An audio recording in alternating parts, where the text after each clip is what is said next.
Yo, we should do a stream called Gin and Sonic. You donate some gin and Sonic. Fucking hate gin. It tastes like pine syrup. And you don't like Sonic that much. But if I were drunk, I might enjoy it more. Drunk Sonic could be fun. Dude, they should make a Sonic RPG.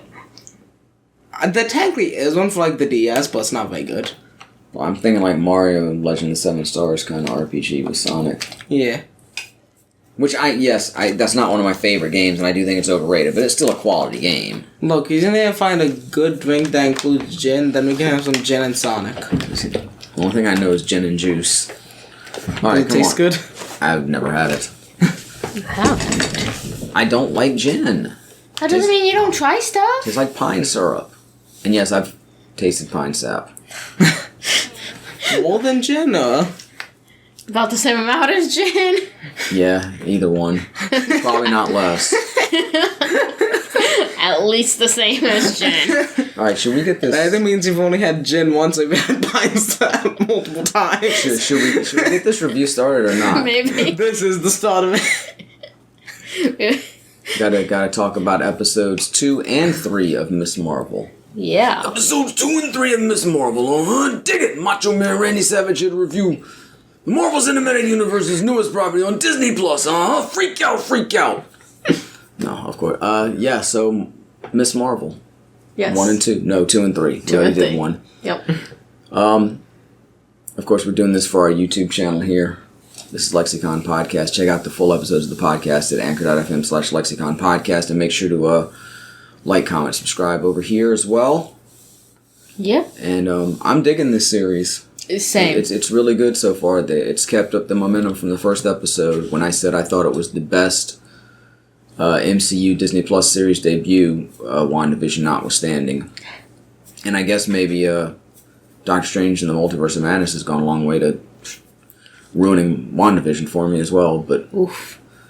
Yeah, I'm salty about Doctor Strange. Yes, you are. It was not good. In my mind, the second worst Marvel movie. Only better than Guardians of the Galaxy Volume 2. I have mixed feelings about it. But Wait. With the disclaimer that I haven't seen the Incredible Hulk movie, and I don't consider Inhumans to be a movie because it was just a TV series that happened to debut in theaters and I was going to say, rip us off for $50. I have mixed feelings about Doctor Strange, but this is not the Doctor Strange Multiverse of Madness review. No, because we didn't get to see it until over 45 days after its release because of Disney's draconian policy of only releasing movies in theaters now, even though we've seen alternate ways to do this, and it would be beneficial to those of us in a pandemic, especially those of us who have immunocompromised family members or, just don't really want to take the chance on getting a disease that we just don't know enough about and could be deadly. But I digress. This is about Miss Marvel, something that's actually very good.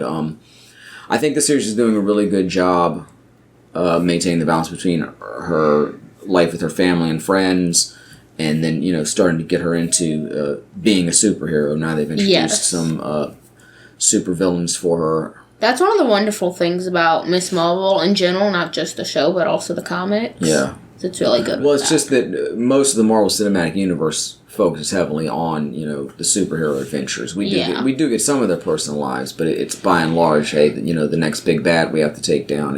And I was starting to feel in these episodes like, man, I could really use a villain at some point. I'd like to see her, have an antagonist, and we got that. So I think they hit it right on the nose as far as bringing them in. I do want to see her take her place in the larger Marvel Cinematic Universe. I think the Marvel Cinematic Universe is past its lava stage. The lava cinematic universe. Because I know that she obviously was a big fan of the Avengers, Miss Captain Marvel in particular. Yes. So it does tie into a degree, but I want to see her actually interacting with some of the MCU superheroes or villains or whatnot. Yes. We haven't gotten that yet, so and that's not a complaint either, because again, we're 3 episodes in. Exactly. There's still time to get it, and also I'm enjoying what they're doing. I'm just saying it's something I am looking forward to. Yes, and of course we do know that she will be involved with the next Captain Just Marvel. wait till Captain Marvel appears in the season finale. You know what? I'd be okay with that. It could very much happen. I'm pretty sure she just kind of shows up towards the end of something in the comics. So far the series, it feels a little on the periphery of the MCU, which I guess is kind of cool because that is sort of Miss Marvel's origin story, that she was just a big fan who got dragged into it. Yes, that was exactly her story. So the series is sort of matching that tone so far, which is another achievement, I think, by the creative team. I also just want to say that that's practically the story of the actress playing her as well, was that she was just a huge fan that managed to land the role of Miss Marvel. And speaking of not only the actress who plays Miss Marvel, but all the performers in this series are really top notch. I'm really digging all the performances. Yes. There's not an off note in any of it. Everybody is just picture perfect in their performance. And I don't even mean like they're translating the characters from the comics that well, because I'm not familiar with characters from comics, but they're so enjoyable and so believable, and everybody's great as far as the actors go. They are. So I'm really enjoying watching them and looking forward to seeing more of them. Even the potential love triangle that was teased between Kamala and Cameron and Bruno. Yeah. Something that's very cliched. Looked like it might actually be interesting just because the performers are doing it so well. Yeah. And of course, I'm not sure where that's going to go now that we learned that Cameron is actually an interdimensional being. And at first, I thought he was actually going to be revealed to be related to her, because I thought same. I thought the leader of the Jinn was her grandmother. I misunderstood there for a minute. Yeah, I was a bit confused. Turns out they're just connected to her. I do think we talked about this in our Obi-Wan review recently too, as far as really fast turnarounds. I do think they went from, oh, who are you? Oh, we're the people who are connected to this power.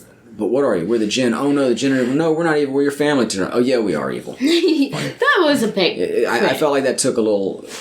It didn't take enough time. Yeah. But at the same time, I wouldn't have enjoyed it if it had been drawn out and we spent several episodes thinking they were the good guys, and then no, we're going to turn on you. So I'm not really complaining. It just felt a little rushed. Yeah. But again, that's not even really a criticism. It's just a small note, because I think everything they've done so far has been done really well. I even didn't mind the sort of animatics going on in the background in these two episodes near as well. I think because they were used more to enhance the scenes in episodes 2 and 3. And I still love them. In episode 1, I felt like they detracted from it. They were taking away the focus too much. I could still do without them, don't get me wrong, but I thought they were way less intrusive in the second and third episodes. Mm-hmm. So yeah, overall, good series. Definitely. Yeah. It's too early to say if it's the best or where it fits along the others, because we haven't seen the full story arc. But so far, it's definitely at the top of the list, if not my overall favorite. Yeah. I do want to say with episode 2, because it's been a while since I read any of the comics, and I only read the first few, but I did hear that episode 2 sort of recreated something from the comics that a lot of people expected to be skipped, because in the comics it happens before she ends up with the powers. So I just think that's cool that they apparently practically recreated something straight from the comics, because that's always nice. Yeah. I mean, we've seen plenty of that in the definitely. MCU. But, yeah, still nice. I will say, too, the series continues to have really, really great music. Yes. Except for them including Mace's Harlem World in it. I hated that song and hated Bad Boy Mace, but I'm sorry. Other than that, the music has been fantastic in the series, as has everything else, really. Especially watching alongside Obi-Wan, considering how poorly written and directed that series is. Well, you get to watch the last 3 episodes without Obi-Wan. Such a well-constructed series, and with such charming actors. Not to say that the actors were bad in Obi-Wan. They were all really good. Yeah. Because everything works had other issues, in Miss Marvel. Yeah, so far so good. Yeah. I feel like it's really just like that perfect balance of MCU and a Disney Channel show that you'd sit down watching, you know?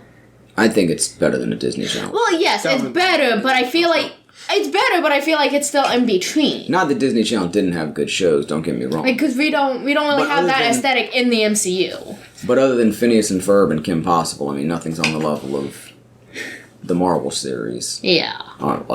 Except for Moon Knight. Still not that crazy about it. Although I'll take it over Doctor Strange and the Multiverse of Madness.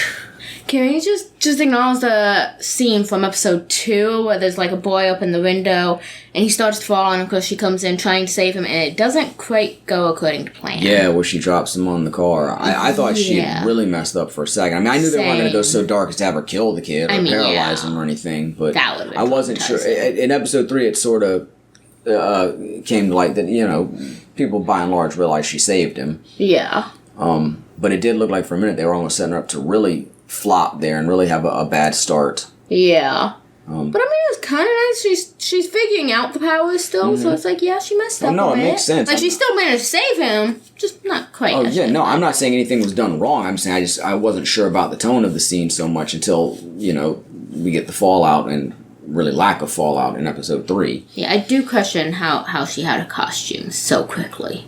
She's a superhero. Skills. I know, but still. She just runs off and runs back into the. I guess she's had it the in screen. her And bag. it's like I'm good to go. It's like where you didn't have time to run home and grab that. Where did it come from? I guess she's had it in her bag just in case. Yep. Yeah, well, I didn't think she ran home, but I had a Superman change in the phone booth, Of course, Superman wears his suit under his clothes. The phone at all booth is times. actually the TARDIS. He's got his wardrobe stored in there. All right, well, I don't know how much else to say. Like I say, so far so good. Miss Marvel episodes 2 and 3.